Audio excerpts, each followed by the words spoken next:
Daughter of the Holy Isle, will you serve your people and your gods?" "I serve the Lady of Life," answered Eilan steadily, "and I would do her will."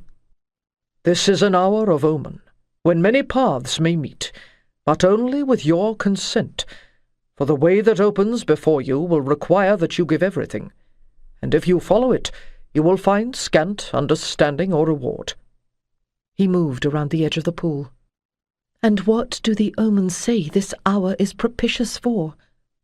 Close to him, the reality of his presence was overpowering. Eilan was glad the old tales had taught her how to reply. "It is propitious for the making of a priestess in the ancient way," he said gently. "They have told you that a priestess must be physically a virgin, but it is not so. A priestess of the goddess gives herself at her own time and season, and when the power has passed through her, resumes her sovereignty. She gives, but is never taken. She is the initiator who sanctifies the sacred king, that he may bestow the blessing on his queen, and life may be renewed in the land."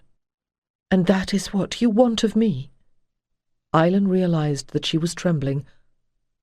"How can I do it? I do not know how." "Not you, but the goddess within you." Eilan's breath stopped as he smiled. "And it is my office to awaken her." He released the hide, and as its stiff folds fell away, she saw that he was naked, his body the image of the potent god. He smoothed the hair that curled away from her temples, and it seemed to her she would have fallen without the support of those strong hands. Then he bent to kiss her upon the brow. "Goddess!" her spirit cried, and felt consciousness ignited by a white flame that surged downward as he kissed her lips, her breasts, and knelt to bless her womb.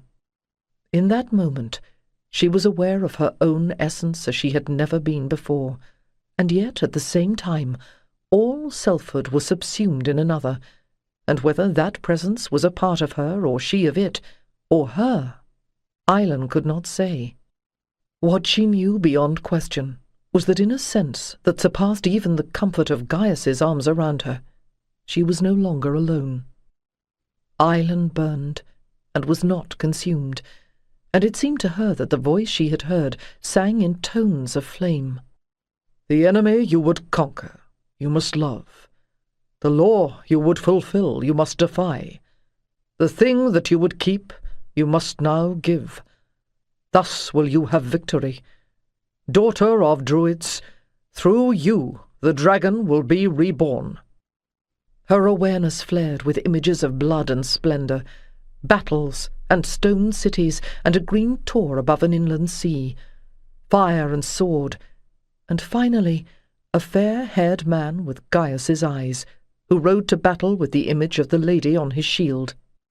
"I will," came her reply, "but do not leave me alone." "Daughter, I am always here," came the reply.